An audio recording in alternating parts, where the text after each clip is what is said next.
Hey guys, what's up? Teacher Felipe here, and today is our third um, class in this way, in this form, né? Então essa é a nossa terceira aula nesse formato IAD, nesse formato à distância aí para a gente continuar nossos estudos, nosso aprendizado nessa época meio complicada aí, certo? Então hoje eu trouxe para vocês bastante coisa aí de vocabulário, bastante coisa interessante para ter um conteúdo mais legal de aprender, que vai adicionar bastante coisa para vocês, para o inglês de vocês, e que não vai ser muita gramática, muita coisa que é mais complicado. Um conteúdo mais de boa, mais tranquilo, e que vai ajudar vocês a progredir bastante aí no inglês de vocês, certo? Então, começando aqui, eu vou trazer mais alguns phrasal verbs para vocês. Sei que às vezes vocês podem estar pensando de novo phrasal verbs. De novo, porque é muito importante, como eu já falei para alguns, os phrasal verbs, quando a gente consegue usar e entender eles de forma correta, a gente a gente demonstra uma grande técnica, uma grande intimidade com o inglês, tá? É uma particularidade que o inglês tem, essas gírias aí, que a gente pode dizer que né? Essa coisa um pouco fora da gramática que entra nela, mas é muito importante a gente usar e saber usar, porque é uma coisa corriqueira do dia a dia que acontece desde conversas informais, na rua, com amigos, com a família, até lá as coisas mais certinhas que tem que ser. Isso vai aparecer em documentos, lá num julgamento, num texto lá que as pessoas vão apresentar na faculdade, numa redação, tá? Então, no inglês é muito importante aparecer isso. Então, vamos lá. O primeiro aqui que a gente tem é o go out, né? Go out, ele é um dos que a gente pode traduzir ao pé da letra, que é sair, dar uma volta, go out with someone, né? Então, sair, dar uma volta, passear, sair de casa, né? Coisa que a gente não está podendo fazer muito agora, né? Esse tipo de coisa aí, go out, tá? Sair, dar uma volta, passear, conhecer um lugar, bem simples esse aqui, certo? Esse aqui a gente tem um runaway, que como a gente pode ver aqui na fotinho da menininha correndo, é quando a gente foge de alguma coisa. Não é exatamente o termo correr, tá? É mais, a gente pode usar melhor o termo fugir mesmo. Então, a gente quer fugir de alguma coisa, não quer encontrar uma pessoa, não quer fazer alguma coisa, a gente run away, tá? Não apenas no sentido literal, de andar, de sair fora da situação que você está, mas às vezes de evitar uma conversa, evitar alguma pergunta, alguma coisa, também a gente pode usar esse run away, tá? Run away from this conversation, run away from the questions, run away from your responsibility, né? Fugir da sua responsabilidade, tá? Tudo isso aí é esse run away pode ser empregado, beleza? Depois a gente tem aqui o bring out, que é trazer alguma coisa, né? Seja uma ideia, você pode bring out uma ideia para o grupo, você está lá na escola, na faculdade, fazendo um trabalho, e você traz uma ideia, uma sugestão, alguma coisa, é um bring out, você está trazendo alguma coisa, uma ideia, uma sugestão, uma forma de fazer alguma coisa, uma coisa desse tipo. Também pode ser de trazer um objeto em si. Então, no caso a gente tem um menininho ali, parece que ele está pegando uma fruta, uma coisa, né? Mas pode ser de levar uma comida num churrasco, alguma coisa lá na festa, tá? Qualquer coisa, no sentido de levar literal ou não literal. Pode ser trazer uma ideia, uma informação, ou trazer alguma coisa assim. É o bring out, certo? Depois aqui a gente tem um que o pessoal confunde muito, que é o hangout. Geralmente o pessoal confunde o hangout com o desligar o telefone, que é hang up, né? Desligar o telefone, parar de falar no telefone. O pessoal confunde bastante esse, essas duas expressões. O hangout, aqui a gente vê o pessoal ali tá tomando um café, conversando, né? O hangout é passar um tempo com alguém, tá? Conversar com alguém, sair, ir fazer um lanche, um jantar, um almoço, Qualquer coisa que você faça passando o seu tempo, aproveitando o tempo com alguém, seja com pai, mãe, amigo, namorado, namorada, parente, é um hangout, tá? Passando o tempo, tá? Geralmente é algo que não é nada oficial, nada formal, assim, vamos dizer. É só passando o tempo, não tem sentido, vai lá só se divertir, esfriar a cabeça. É um hangout, ficar de boa, sem falar de trabalho, sem falar de faculdade, de escola ou qualquer outra coisa, certo?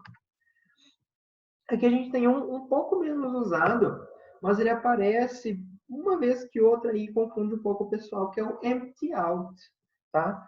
O empty out, como a gente pode ver aqui, o símbolo da lixeira do computador, né? Cheia e vazia.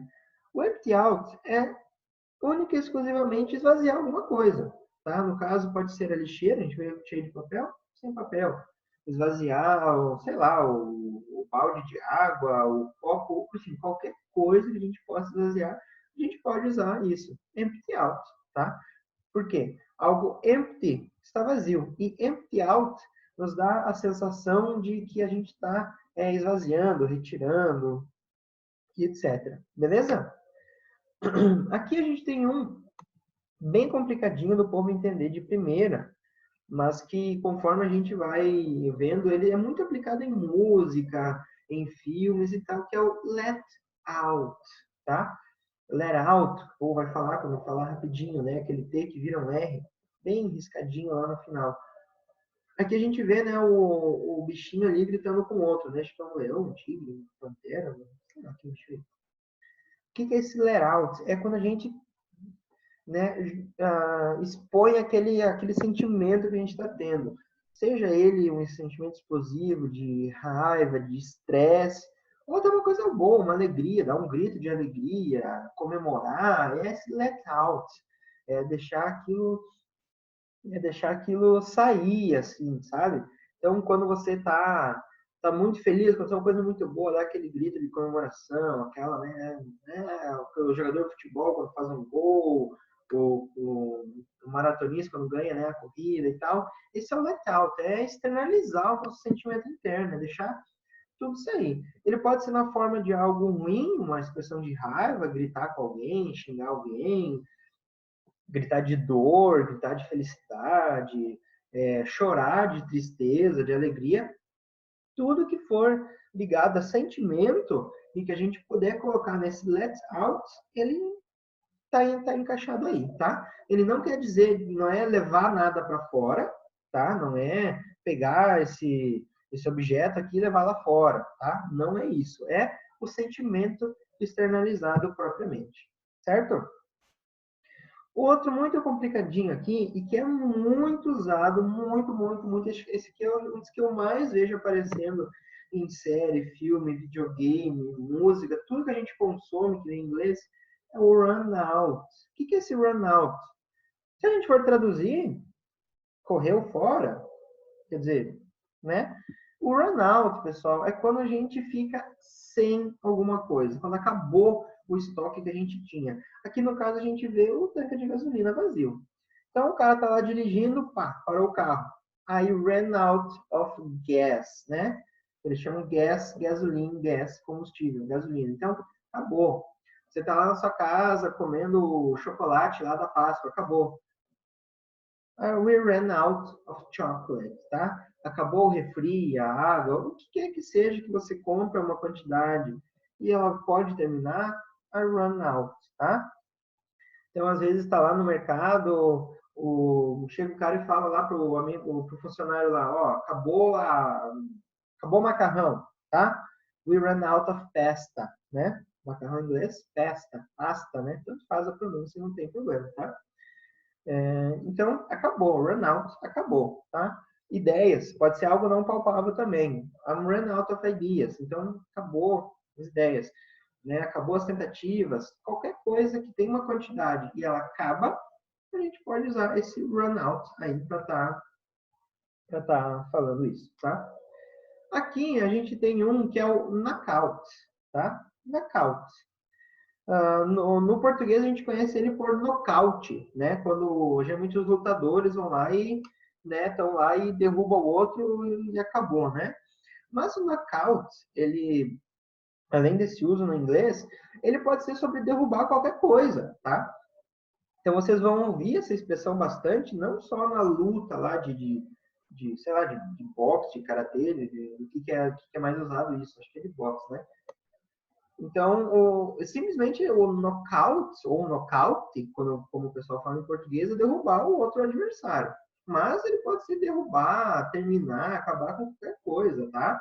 Então, é muito usado, às vezes, quando tem aquela pessoa que é muito comilona, ela come toda a comida que tem, eles falam, he knockout the food, ou seja, ele acabou, derrubou, terminou com a comida, tá? Ele não tem, aqui a gente tem essa ideia de knockout, de derrubar, de bater. Não é só isso. Bastante usado também. Ele não é uma gíria muito assim de pessoas novas, tá? A galera aí, até uns 20 anos, não usa muito. Mas se vocês forem ver um filme dos anos 80, 90, até 2000, vocês vão ver que era bastante usado esse palavreado aí para algumas coisas, tá? Depois a gente tem aqui mais um também que é complicadinho, se a gente for traduzir ele vai ficar sentido, que é o come up, né? Come up. Muitas pessoas confundem com come on, quando a gente chama, né? Come on, vem, come on. Ou quando a gente duvida de alguma coisa, a pessoa fala aquela mentira lá e come on, né? Ela fala, come on, man, don't lie to me, né? Não minta para mim, né? Esse come up é quando a gente tem uma ideia, tem algum pensamento, alguma coisa legal, e então a gente come up with something. Então você tem um problema lá, sei lá, no trabalho ou na escola, você não consegue resolver e do nada vem aquela luz que a gente vê o cara com a lâmpada, né? Então, aconteceu aquela ideia, apareceu aquele estralo na mente, né? Caiu a ficha, putz, I come up with this, é isso aqui, né? Às vezes quando a pessoa vem com uma ideia assim, às vezes a gente chama de ideia de jirico, né? Aquela ideia sem pé nem cabeça, aquela vontade de fazer uma idiotice, aí eles perguntam, how did you come up with this? Então, como você pensou nessa coisa absurda? Como que você pensou nesse negócio maluco aqui? How did you come up with this? Tá? Lembrando que o up a gente pode falar up ou up, tá? Não tem problema quem quiser falar come up, tá? Falar que nem os britânicos, pode falar também. O come up é mais usado pelos americanos, mas a pronúncia não tem problema, falar um pouquinho diferente, tá? Não tem problema. Seguindo aqui, então, a gente tem o hang up, que eu expliquei antes, né? Parecido com o hang on, que é desligar. Então, quando a pessoa está falando lá, você desligou o telefone, desligou a chamada. Não, isso aqui não pode ser usado só para conversas cara a cara, né? Quando é pelo telefone ou por uma chamada de vídeo, qualquer coisa, desligou lá, aí sim, aí hang up, desligou. Como eu já expliquei, né? Não precisamos perder muito tempo aqui. Depois a gente tem esse aqui, ó, o ask around. Esse aqui dá para a gente mais ou menos matar a charada dele pela tradução literal dele. Ask de perguntar, around, no arredor, nos arredores. Basicamente ele quer dizer o quê? Sair perguntando, sair bisbilhotando, tá? Querendo saber de alguma coisa aí que aconteceu, né? Essa coisa aí, aconteceu, sei lá, você viu lá que aconteceu uma coisa e não está entendendo o que é, tá todo mundo num bolo lá, vendo uma situação lá no meio da rua. O que aconteceu? Então você está perguntando para um para outro, você ask around. O que aconteceu com esse cara? O que esse cara fez? Qual é a situação aqui? Por que tem gente vendo, né? Essa que é a questão do ask around.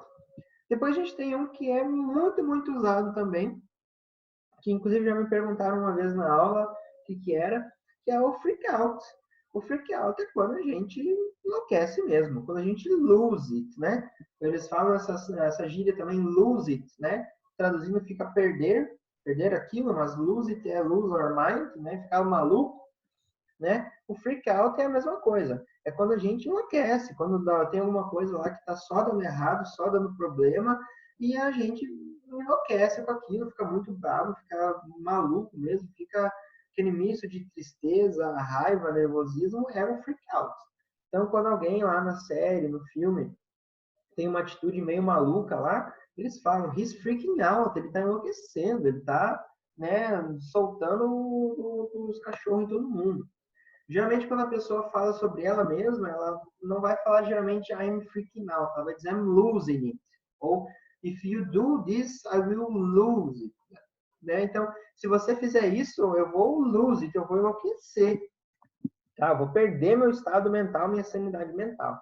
É a mesma coisa, mais ou menos isso. Quando alguém, então, der aquele ataque, der aquela maluquice, he's freaking out. Ele tá ficando doido, tá? Então, aqui na segunda parte da aula, a gente vai falar sobre os nossos sinônimos, tá? Isso aqui é muito bom para a gente aquecer um pouco o nosso vocabulário e parar de usar repetidamente as mesmas palavras, e às vezes entender algumas palavras diferentes, tá?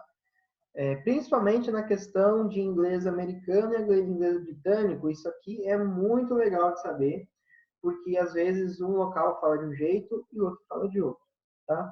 Aqui então eu trouxe para vocês o start e o begin, que é começar. Então, quando a gente vai começar alguma coisa, nós vamos begin ou start, tá? Lembrando que o begin é um verbo irregular, no passado ele fica begun com u, tá? A gente troca o i pelo u, isso eu vou trazer numa outra aula sobre verbos irregulares aí, mas como eu já falei, é difícil falar sobre verbo irregular, mas eu vou trazer um pouquinho para vocês aí algumas palavras mais chave para a gente entender. E o start é regular, fica started, acrescenta o ed e já era. O significado deles é a mesma coisa, mesmíssima coisa, não tem nada de diferente. Acho que a maior diferença é que às vezes o begin ele vai ser usado mais formalmente, talvez, e o start ele é mais usado assim para coisas mais palpáveis. Então, uma corrida de carro, uma corrida de atletas, ela vai estar lá escrito start e não begin, tá? Então, quando a gente começa, vamos dizer assim, começa a pensar alguma coisa, a gente vai usar I begin to think. Pode usar, é mais usado. Ou I started to think, pode ser também. Eles são a mesma coisa, o mesmo significado, porém o start vai ser mais usado nessas coisas palpáveis, nessas coisas que a gente pode ver, tocar, né? E o begin, às vezes, um sentido não tão palpável mesmo. Acho que essa é a melhor palavra. Certo? Aqui a gente tem o pretty, né? O pretty que a gente aqui, nesse sentido, ele não é só no sentido de bonitinho, como eu já falei para vocês.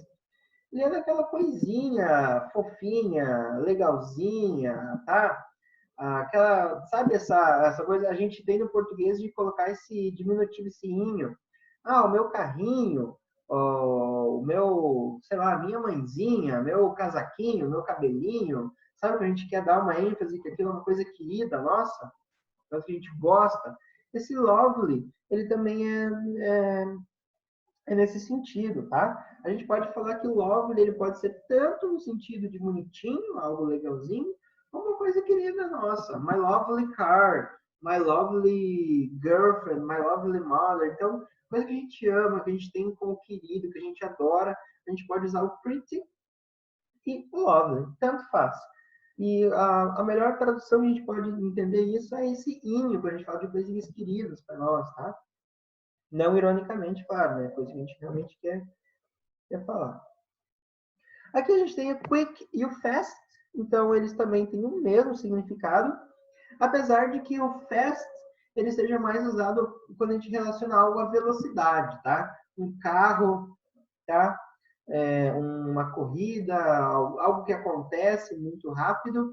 E o quick a gente usa para ações, né? Então, às vezes, quando alguém me pergunta, professor, posso ir no banheiro, né?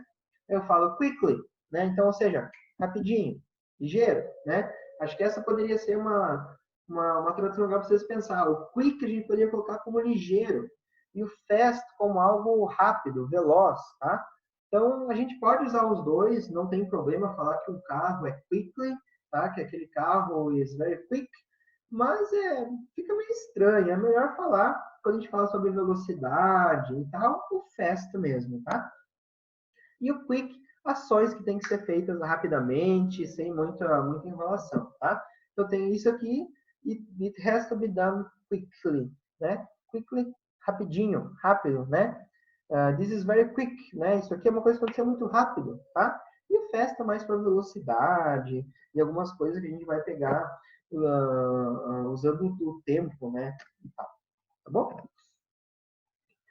Aqui a gente tem mais um também que são sinônimos, que é o large e o enormous, tá? Aqui o enormous é um pouco menos usado,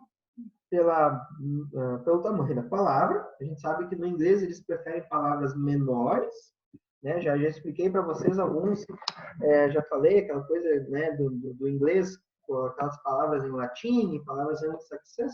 Aqui é um grande exemplo. Ó. O enormous é uma palavra que vem do latim. E o large é uma palavra que vem do anglo-saxão, da origem do inglês puro mesmo, tá? Então, eles têm o mesmo significado, eles servem para falar a mesma coisa, não tem diferença. Porém, esse enormous a gente vai ver menos. Geralmente, a pessoa vai falar sobre enormous, tá? Quando é algo gigantesco mesmo, tá? Mesmo que o large também possa ser usado, eles vão dar uma ênfase nesse enormous, tá? Que nem quando a gente fala que algo é grande ou gigante, tá? É basicamente a mesma coisa, é algo enorme, né? Mas a gente vai lá e fala, nossa, essa casa aqui é enorme. A gente pode falar que a casa é grande, é a mesma coisa, é o mesmo sentido. Mas quando a gente fala que ela é enorme, ela tem um... Parece que é diferente, mas não é, né? Acho que deu para entender mais ou menos a questão aqui. Não tem problema usar um ou outro, tá? Eles são sinônimos iguais. Aqui a gente tem mais um sinônimo, que é o tired e o sleepy. O tired, quando a gente está cansado, quando a gente não dormiu bem, né? O pessoal que trabalha, estuda, às vezes chega lá na quinta, sexta-feira, está cansado da semana. A gente pode usar o sleepy também, né? Embora o sleep seja mais usado quando a gente fala que está com sono mesmo. Geralmente a gente usa esse sleep quando está com sono. Mas principalmente os britânicos, eles usam mais esse sleep para cansado, tá? Então, sleep quando está cansado e o americano vai falar sleep quando ele está com sono mesmo. Mas vocês podem usar qualquer um, tanto o britânico quanto o americano, quanto o australiano ou qualquer outro país que fala inglês, eles vão entender. A questão vai ser um pouco mais o que eles estão acostumados a falar. Lembrando, né, pessoal, que aqui o sleep ele começa com S. Então, não pode falar sleep. É diferente do português? É diferente. Mas o correto é falar sleep, tá? A gente começa com S mesmo, não tem problema. Deem uma treinadinha, costume falar sleep. Principalmente o americano vai pegar no pé, ele vai achar meio estranho, assim, sabe? Eles são meio chatos em relação a alguns erros comuns que irritam eles, tá? São bem chatinhos, então é bom que a gente já tenha uma noção melhor quando vocês forem viajar, morar lá, quem vai, né? Já entenda bem. Aqui a gente tem outro sinônimo, o scared, ó, mais uma vez o S, né? Não é scared, né? É scared. Lembre-se também da regrinha que eu sempre falo do ED no final, né? Precedido de qual som a gente pode cortar o D da pronúncia, o E da pronúncia. Então, scared, tira o E, scared, certo? E o frightened, tá? O frightened é quando a gente também está com medo. Então, quando a gente está scared, a gente está com medo. Tá? A gente está com medo de que, sei lá, pai e a mãe vão brigar, de tirar nota baixa na faculdade, na escola, de, sei lá, de algo não dar certo, tá? Embora o frightened seja mais usado pelos britânicos, ele também é usado pelos americanos, mas quando as pessoas estão com muito medo, tá? Então, como por exemplo assim, eu não tô com medo, eu tô aterrorizado com isso aqui, eu tô, né? Então, eles vão usar o scared quando estão com medo e o frightened, apesar de ser um sinônimo, formalmente, informalmente, eles vão usar quando eles estão com muito medo, muito assustados, muito apreensivos com alguma coisa. Porém, vocês podem usar os dois na mesma situação. Não tem problema, o pessoal vai entender também. Certo? Aqui a gente tem um que é uma curiosidadezinha, tá? Por mais que ele signifique a mesma coisa, o carry e o bring, que é de levar, carregar, lembre-se que eu sempre falo que o carry ele tem quase 20 significados na língua inglesa, né? Porém, o bring ele é mais usado quando a gente fala de alguém trazer alguma coisa, tá?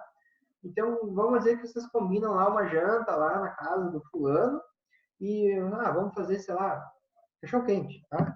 Aí você fala assim, I will bring the bread. Então, eu vou levar o pão, tá?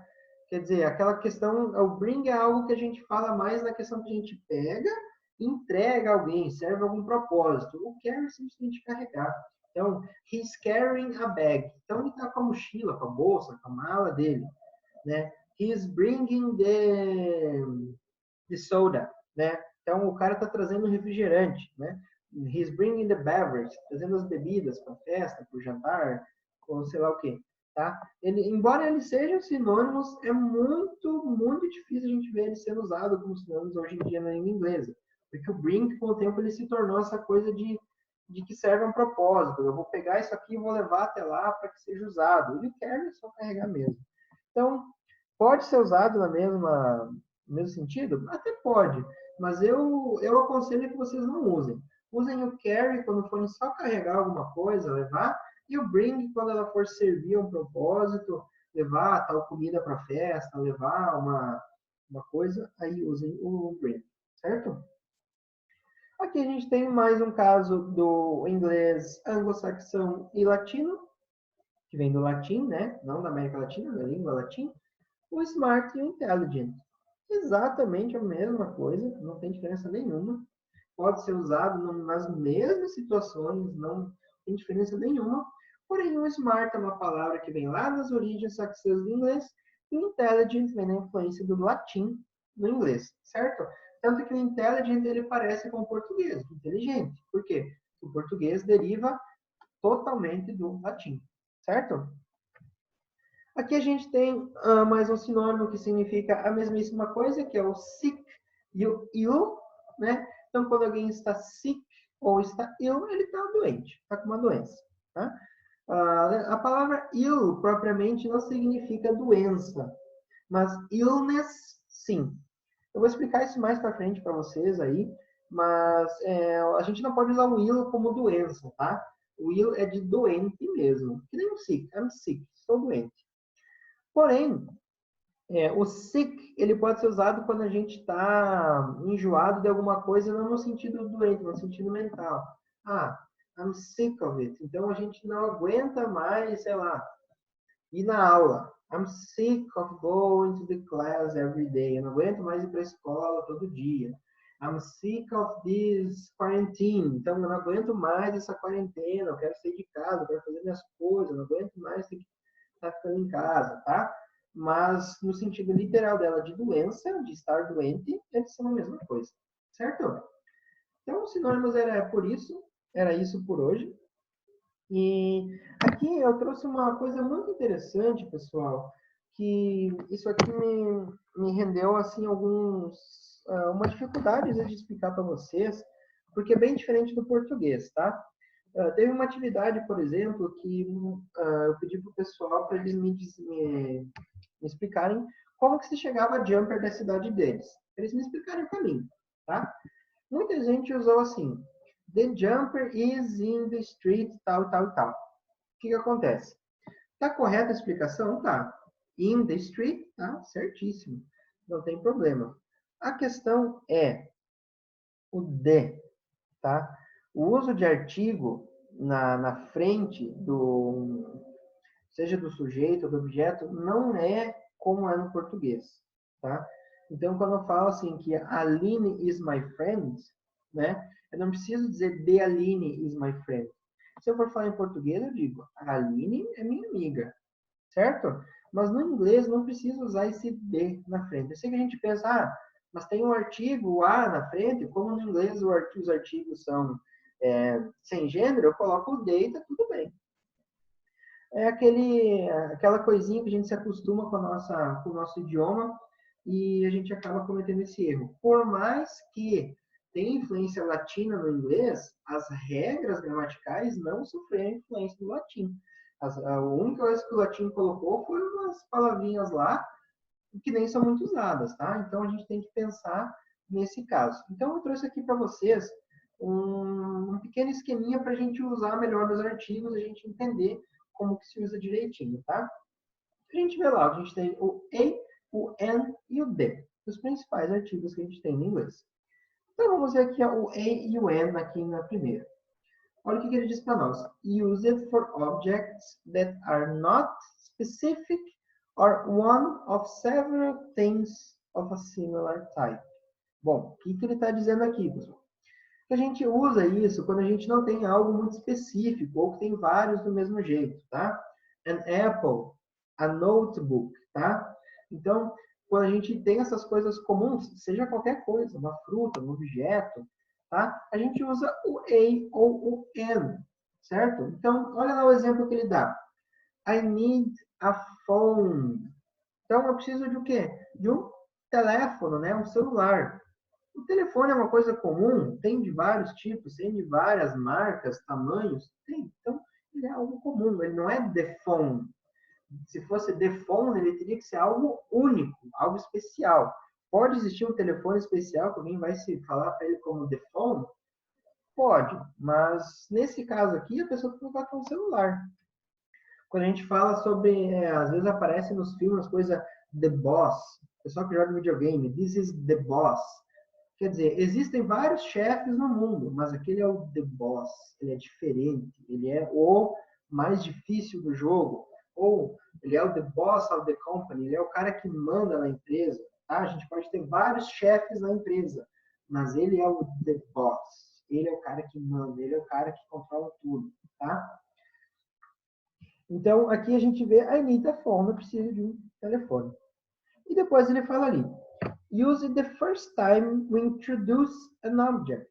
Então, quando a gente vai introduzir alguma coisa que aconteceu. Olha só esse exemplo. I saw a movie last night. O que eu vi noite passada? O filme. Aí, a gente vai começar a falar sobre o filme. A gente não vai precisar falar a movie toda hora.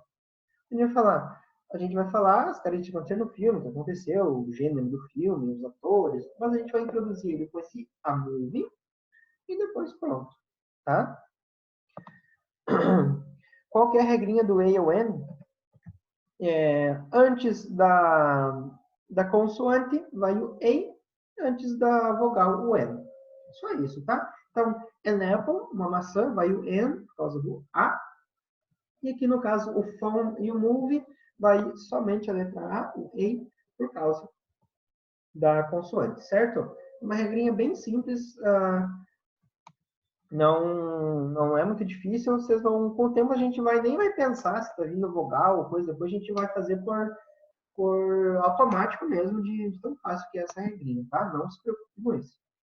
Agora aqui o D. Olha só. O que ele fala para nós? Use for specific objects or objects that both the speaker and the listener know. O que ele está dizendo aqui? Que para coisas mais específicas, coisas diferentes, ou coisas que a gente conhece. Mas eu quero que vocês foquem na coisa assim, de coisas específicas, coisas extraordinárias, tá? Olha lá o exemplo que ele dá para nós. Can you give me the books on the table? Né? Quem que nunca ouviu the books on the table? O que ele está dizendo aqui? Eu quero os livros de cima da mesa. Tá? Então, ele está especificando que é aquele livro que ele quer. Ele não está dizendo, I have a book. Se eu falar I have a book, eu tenho um livro. Qual livro? Aquele livro. Mas se eu falar que can you give me the book, eu vou estar, de alguma forma, falando para você qual livro específico eu quero. Nesse caso, ele falou the book on the table. Então, está lá em cima da mesa. Tá? Então, essa é a primeira regrinha dele. A segunda, pessoal, é aqui nós vamos continuar a explicação do filme. Olha o que ele diz para nós nesse último quadrinho. Use it when we mention the object again. Então, quando a gente for falar do filme, I saw a movie last night. It was very good, but the movie was long. Percebam que eu usei o de novo. Então, o que eu falei? I saw a movie last night. The movie was good, but the movie was long. Então, eu assisti um filme ontem. It was very good. O filme era legal. But the movie was long. Porém, o filme era grande, era longo. Então, quando a gente for falar pela segunda vez, ou repetidas vezes, sobre o objeto em questão, tá? Não precisa ser um objeto palpável, tá? Objeto da frase, tá?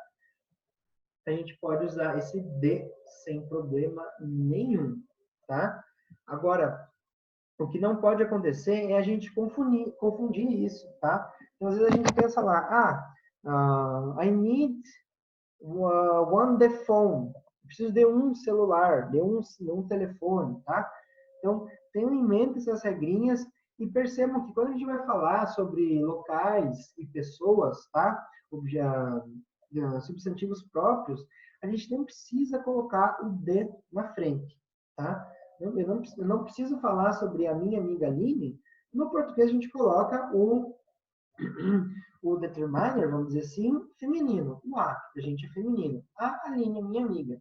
Mas eu não preciso dizer the Aline is my friend.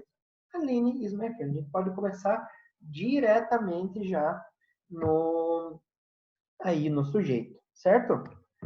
Daí aqui, então, para a gente terminar a aula de hoje, eu coloquei aqui uma coisa que às vezes pode parecer fácil para a maioria, pessoal, mas é muito complicado quando a gente vai construir a nossa frase, quando a gente vai, às vezes, ouvir e entender o que está acontecendo. O que é isso? Vamos ver aqui, ó. A gente tem aqui os personal pronouns, que a gente já sabe, né? I, you, he, she, it, we, you e they. Acredito que todos vocês saibam o que significa cada um, né? Plural, singular, feminino, masculino, né?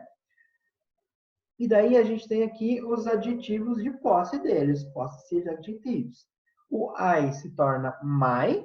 Então, this is my phone, é o meu celular, my phone. O you vira your, this is your phone, então esse aqui é o seu celular. O he vira his, this is his phone, então esse é o celular dele, daquele rapaz, daquela pessoa lá, daquele homem. O she vira her, this is her phone, né? Então isso vira o celular dela. O it vira its, a gente apenas acrescenta o S quando a gente não tem o gênero definido, né? Quando é de um objeto, de um animal. O we, do plural nós, vira our. O you, de vocês, tá? Ele é igualzinho o you de você. Vira your.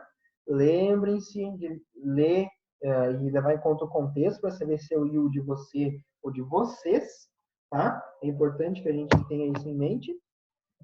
E o they de deles vira their. Olha só ali, ó. O they vira their, tá?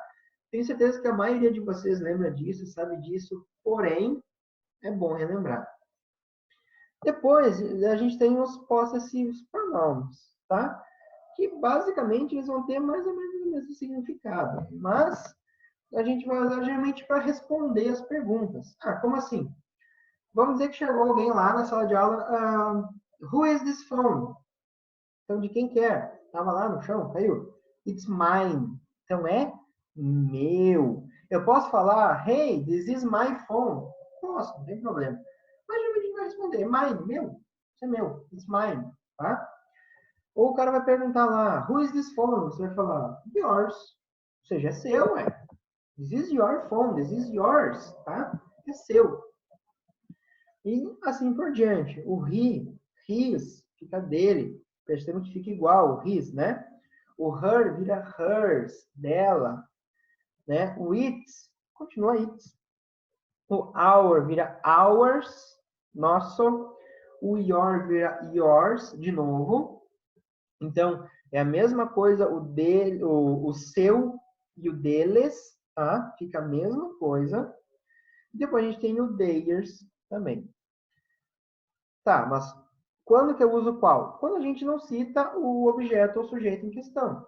Perceba que quando eu falo this is my phone, eu estou falando exatamente do celular. Quando eu não uso o celular, quando eu só respondo uma pergunta, eu falo o quê? This is mine. Não preciso falar. Se o cara está com o celular na mão perguntando, é óbvio que se eu falar this is mine, eu estou falando sobre o objeto na mão dele, o celular. Tá? Ou quando a gente inverte, this phone is mine. Pode falar? Pode. Fica estranho. Acho que é melhor falar this is my phone, né? Fica mais bonitinho. Mas lembre-se que geralmente para a resposta a gente vai falar this is mine. Não falar this is me, tá? This is your, this is his, tá? Tem que falar da forma certinha. Então, who is this phone? Não, it's mine. Hey, hey, it's mine, tá? Então, nós vamos explorar bem mais isso aqui futuramente, tá? Mas como eu vi que algumas pessoas têm alguma dificuldadezinha ainda, Nós vamos trabalhar um pouquinho nisso aqui, tá? Para a gente entender.